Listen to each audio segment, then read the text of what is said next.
Well, good evening. Nothing like a little Springsteen to get everything going. It is wonderful to be here with so many friends. Thank you, Matt, and the RJC team for letting me be here. Senator Coleman, thank you, too, for including me. Mr. Vice President, I think Vice President's sitting here. It's good to see you. It's great to be your warm-up act tonight.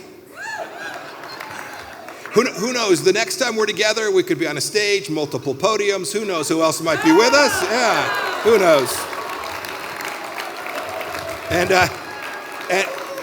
who knows who will between us, and who knows what nicknames we might have. It's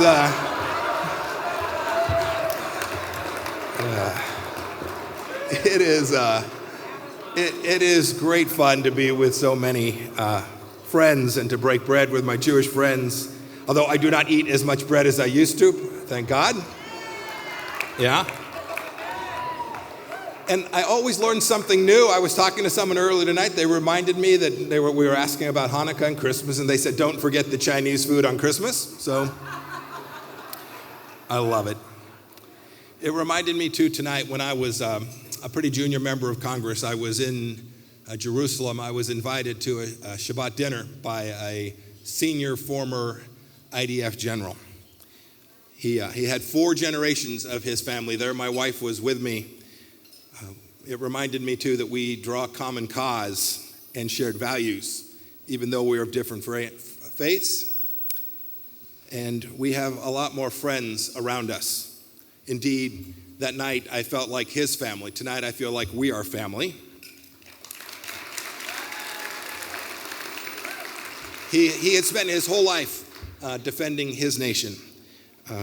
Think about these 2 experiments, 2 mighty bands of brothers, 2 audacious nations with an experiment founded in the belief that driven by conscience and conviction, freedom-loving people can rise and make their own nations and their own peoples, and indeed our whole world better.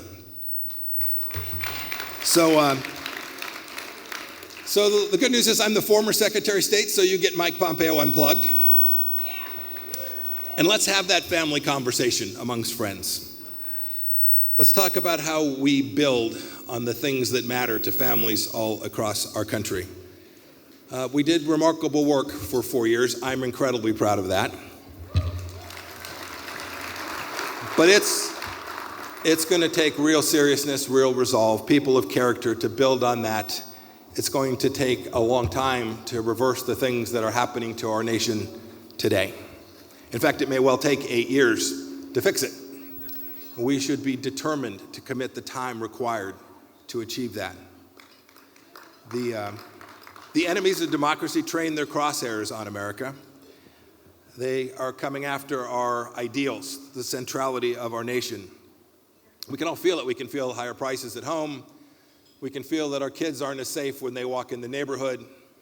We can see what's happening at the southern border. It is indeed, as President Reagan spoke of, it is indeed a time for choosing for America. We can choose to believe in the values that birthed the American family, or we could retreat from those foundations.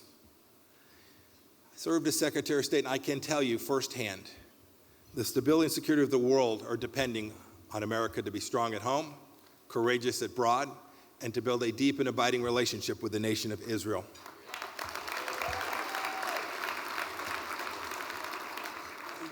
This all begins with a core belief in America. We must have that. We have to be strong, united in purpose. We need leaders who will show the way that conservatives get elected in America. Leaders who will fight for them, not for ourselves or our own egos, but for them. When we provide a clear and confident path, good things happen in America.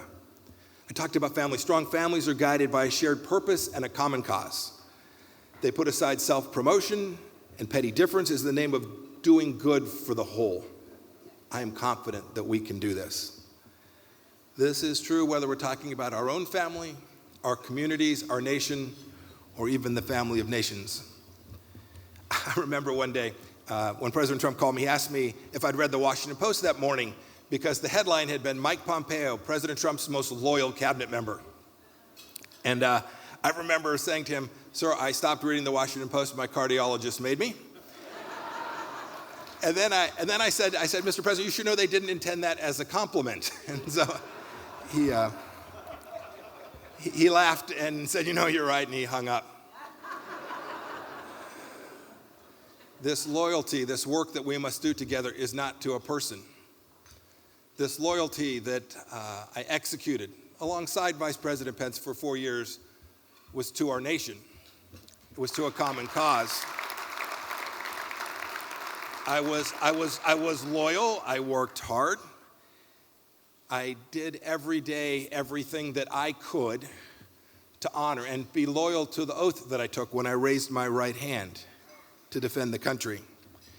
It wasn't a loyalty to a person or a party or a faction. It was to you and the promises that we had made to the United States of America. As I think about it, we're all focused on last Tuesday. I'm proud of how well we did. I certainly wish we had done better, but it seems obvious to me. I ran for office 4 times for Congress in South Central Kansas. The choices are really obvious. We have to find people who are putting themselves forward, who have character, commitment, and real competence. This will be the call of America. They need a vision for what has grounded our nation for decades. Personality and celebrity just aren't going to get it done. We can see that. The American people, you can see the data. The American people did not want to look backward. They wanted to look forward. They care about what happens tomorrow, not what happened yesterday. They're looking for people who have demonstrable claim to have the level of excellence to deliver good things for themselves, their communities, and their families. We want them to do the right thing because it is good, not because it might help them get elected. We want them to do the right thing not because it makes them happy and people will applaud for them. Our party and our country need these strong leaders now more than ever. I spent 4 years in the administration, first serving as the director of the Central Intelligence Agency. By the way, a great gig. No media. Think about it. But as you think about that world, we can see that the line between things that happen abroad and things that happen here is very blurred. The idea that there is some notion of a secure America without a strong and prosperous nation at home, or a strong and prosperous nation here at home without an America prepared to defend its core values and protect itself from our adversaries, seems nonsensical. We could see that what happened in Syria with ISIS, or what happened in Beijing with China, or what happens in Tehran, this mattered to people all across the country. People and families are impacted from Oregon to Arizona, from New York to Nevada. If we don't get it right abroad, then our nation will be weaker. And if we don't do the things that we know are right here at home, the capacity for the 72nd or 73rd or 74th Secretary of State will be tremendously diminished. We can see that everything was in place for a conservative wave.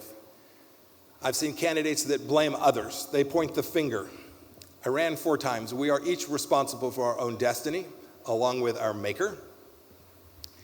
And so my admonishment to all is that what is really required as we present the conservative case, as we make the argument, which is what matters, we make the argument and win the argument, and we do so with joy and a smile, that we work our tails off, that we don't simply rail against the machine, that we don't simply go on Fox News or send tweets. We actually do the hard work of making the winning argument about why the conservative ideas deliver good outcomes for every single American.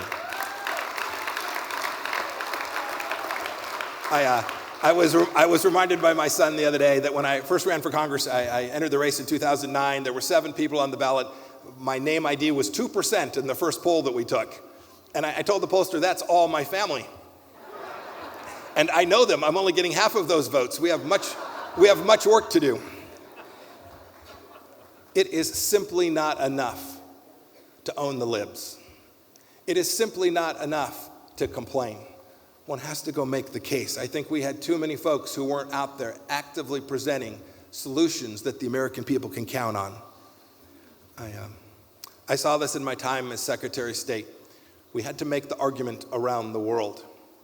When the president made the remarkable decision to move the American embassy to Jerusalem, the rightful homeland of the Israeli people, we knew that this was important because it was real, it was right, it was decent. And we also knew that it was good for the United States. It was the foundation of what became the Abraham Accords. When I think about the Abraham Accords, we often think about the remarkable leaders that put it in place. That is certainly true, but I think about the outcomes that we could not have dreamed of. 6 years ago, if I'd have stood here and told you that when a United Arab Emirates jet scrambles into the air, that today it is scrambling not to attack Israel, but to fly in formation with Israeli pilots. That's remarkable. As we stand here today, there are aircraft traveling from Tel Aviv to Doha. That's remarkable. And I think about what it means for us here in the United States. By creating more prosperity and more stability in that region, recognizing that negotiating with the terrorists was a fool's errand. By getting that right, we reduce the risk that our young men and women in service might ever have to go and fight and risk their lives in that place. It is unambiguously good domestically for the American people that the Abraham Accords continue to thrive and build, and this momentum is never lost. I get asked from time to time, would Ukraine have been invaded if we were still there? And I can't answer that question because we didn't get 4 more years. But I can tell you this, it didn't happen on our watch. And I think about the model. It was a model that was a realist model. We understood the world as it is, and we deterred the bad guys. We were credible. It wasn't about words, it was about actions that we demonstrated we were prepared to take. I remember so well, we were beginning to lose containment, deterrence against the Islamic Republic of Iran. They'd fired and shot down 2 American UAVs. They'd launched cruise missiles in September of 18 into Abqaiq, Saudi Arabia. September of 19. We knew we had to get back that deterrence. We had to convince the bad guys that we were serious, and we did. We took a strike on General Soleimani that changed the world and created peace.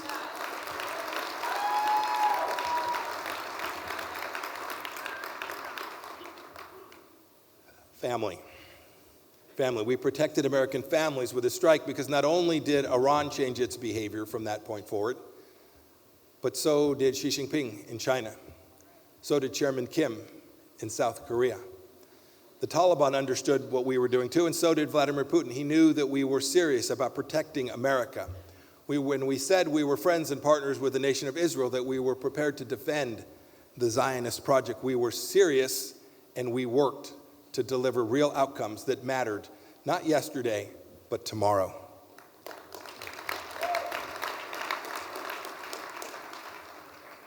I worry about American institutions, the family amongst them. These institutions, our churches, our synagogues, are under attack. Post-COVID, attendance in these places remains down. These institutions are central to the well-being of our nation. The capacity of each of us to practice our own faith here and to protect religious freedom abroad matters to each of us. This administration has chosen a very different path, and I regret it, and it will take true, serious leadership, not tweets, to fix what ails those institutions.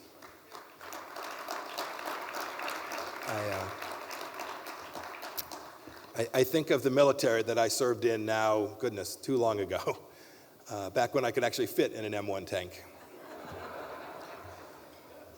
I watch a military that has lost the focus on its mission. It's now training officers and soldiers and non-commissioned officers on diversity, equity, and inclusion.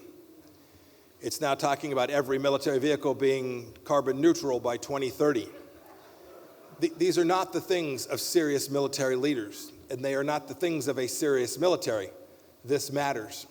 Our adversaries are watching. I can assure you that the Chinese army right now is not conducting diversity, equity, and inclusion training.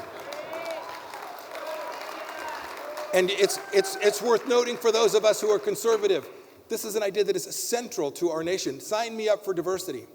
My first tank gunner was an immigrant who had come to the United States of America from Syria. But I didn't choose him because he was a diversity candidate. I chose him because he was a really good tank gunner and I wanted to live. I wanted excellence. I wanted excellence and hard work and merit. All the same things that are central to delivering for conservatives all across America as we put candidates forward in school board races and county commission races and city council races all across our country. I see it just like you do. I can see that we live in an age driven by celebrity. I saw a survey the other day that said 30% of our children would rather produce a YouTube video than spend time with their teacher or practice music or become an astronaut.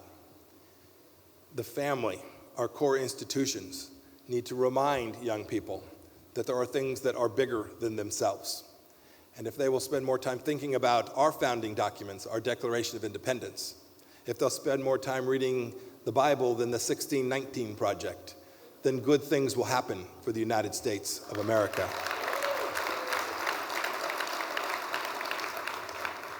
Each of us serves a higher purpose. I remember so well the first time I went to meet Chairman Kim. I had trained, I had practiced, I was ready. But I was heading there at the moment that we had just had an American returned, a fellow named Otto Warmbier, who died as a result of the harm inflicted of him inside North Korean prison. We still had 3 Americans held there. But the good work that the team did, the hard work, the seriousness with which we approached it, gave us this brilliant opportunity. And on my second visit, I was able to return home with my aircraft, holding 3 more Americans than when we arrived in North Korea.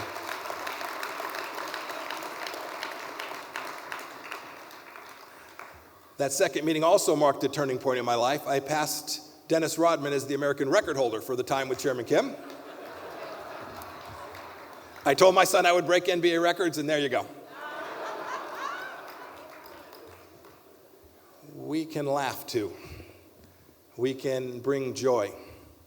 We can pursue our movement and our conservative ideas from the spirit with which our Creator understood human dignity. This is serious business, but we need not be angry. We need not be mean. We need not call names.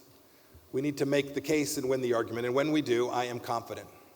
I am deeply confident that not only will the relationship with the United States and Israel continue to flourish, but this great nation will get another 250 remarkable years. Yeah. Thank you. God bless you. And may God bless the United States of America.